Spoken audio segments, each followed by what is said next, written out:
สวัสดีทุกคนมื้อนี้มีโอกาสได้มาห้านไอโฮปเป็นครั้งแรกเนาะแล้วก็มาคนเดียวและมื้อนี้มาเบิ่งอาหารที่เฮาสั่งเนาะ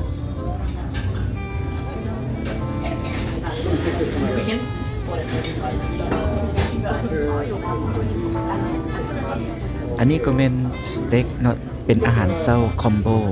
ที่มันมาพร้อมกันกับแพนเค้ก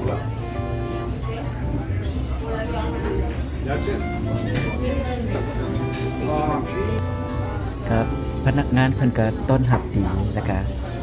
ก็เฮาก็อธิบายว่านี่มันเป็นครั้งแรกที่เฮามาแล้วเพิ่นก็เข้าใจและเพิ่นก็แบบแนะนำเฮาดีแต่ว่าบางคนก็บ่ได้ฮู้แต่ว่าเดี๋ยวเบิ่งพวกเฮาสิมาเบิ่งบรรยากาศอ้อมๆเนาะ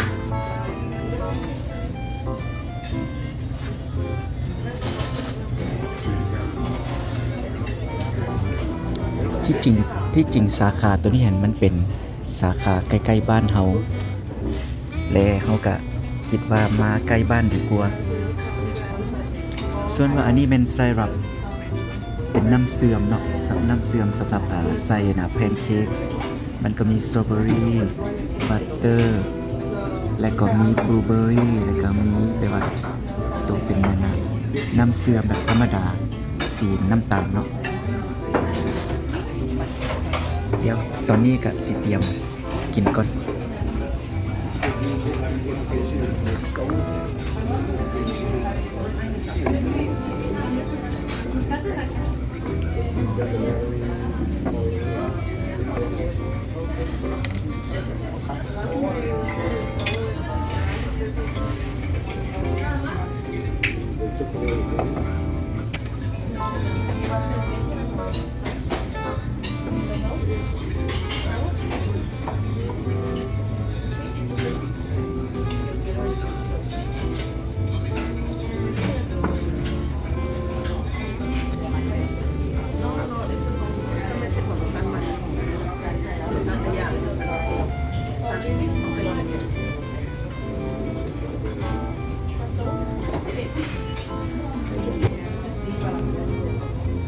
ที่จริงเซตนี่เนาะมันเป็นเซตอาหารเช้าแต่มันมานํกันกับแพนเค้ก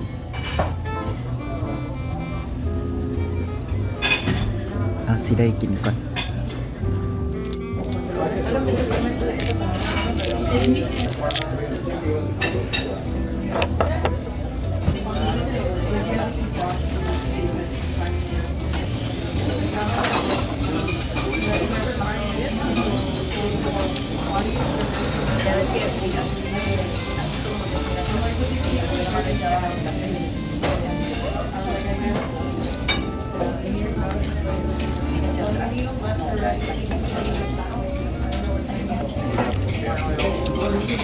แซ่บดี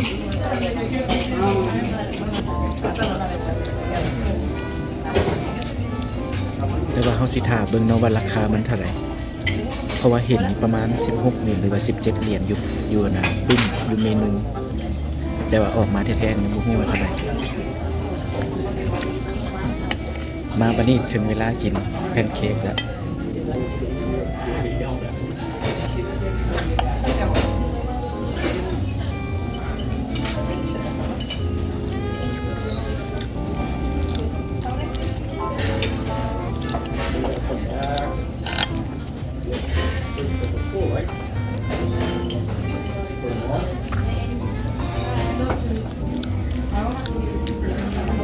สำหรับแพนเค้กมันบ่หวานหลาย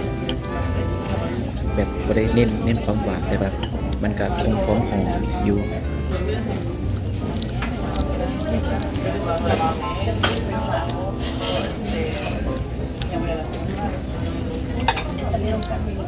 สมพอเลยจึงเห็นแบบพวกพระเจ้านะไซยานาเซรัปหลายๆ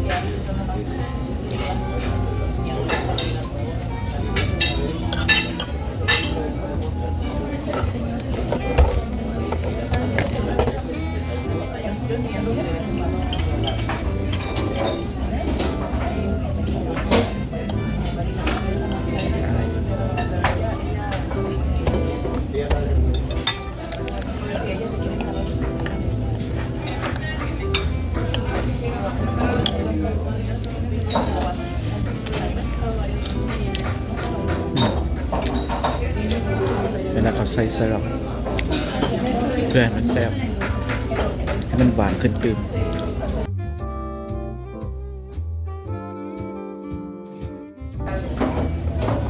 ซิลบลูเบอร์รี่กัน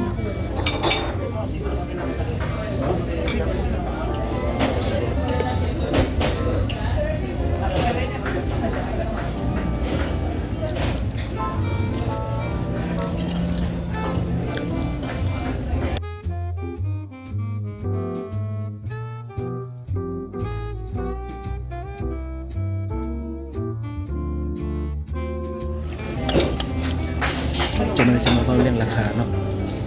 เดี๋ยวนี้ปิ่นออกมาแล้วกาแฟแมน3.99 เหรียญและส่วนอาหารแมน17.99 เหรียญรวมทั้งหมดกับ21.98 เหรียญแล้วก็เสียภาษีพร้อม 2.25 เหรียญทั้งหมดแมน24.23 เหรียญ24.23 เหรียญมันยังบ่รวมกับทิปอีกต่างหาก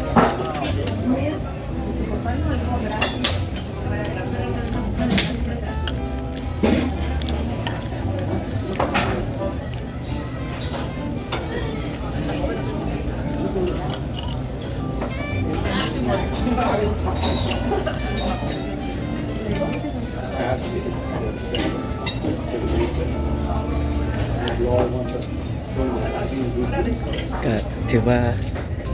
อิ่มแล้วเนาะก็ทั้งหมดทั้งมวลเดี๋ยวพวกเราสิออกไปลงข้างนอกกัน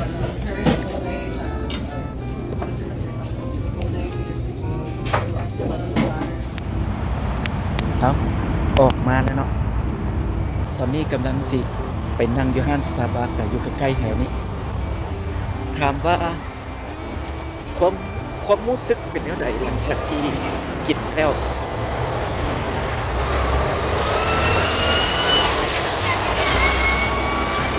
อาหารประเภทพวกซีนก็โอเคก็แซ่บอยู่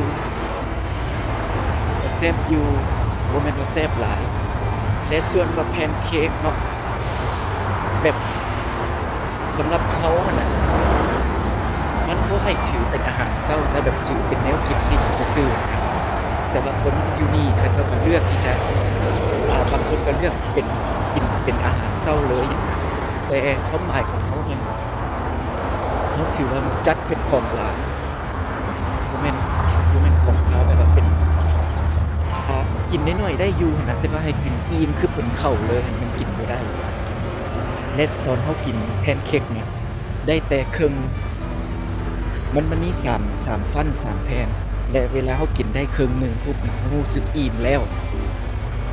แล้วก็รสชาติของมันแบบเขาอยากเว้าว่าแบบเขาสิกินมันอิ่มแล้วว่าเขาสิกินหมดได้นะแบบเขาพอเอือดพออมในน้อยนึงแบบประมาณแบบว่ามันแน่นมันเต็มแล้วนะแบบบ่สร้างสิอธิบายแบบมันรู้สึกว่าเกิดยากแล้วนะแบบความรู้สึกมันแต่ถึงอย่างไรก็ตามราคาเนาะก็ค่อนข้างอยากแพงหลายถามว่าบวกกับรสชาตินั้นโอเคบ่แม่นเฮาถือว่าบ่โอเคและบางเทื่อก็อาจจะมาเป็นครั้งนี้หรือครั้งสุดท้ายแล้วเพราะว่า1ราคามันก็แพงและ2มันรสชาติก็บ่แม่นว่าสิเฮ็ดให้เฮาแบบดึงดูดเฮามากินแท้ๆว่านะราคาก็ประมาณ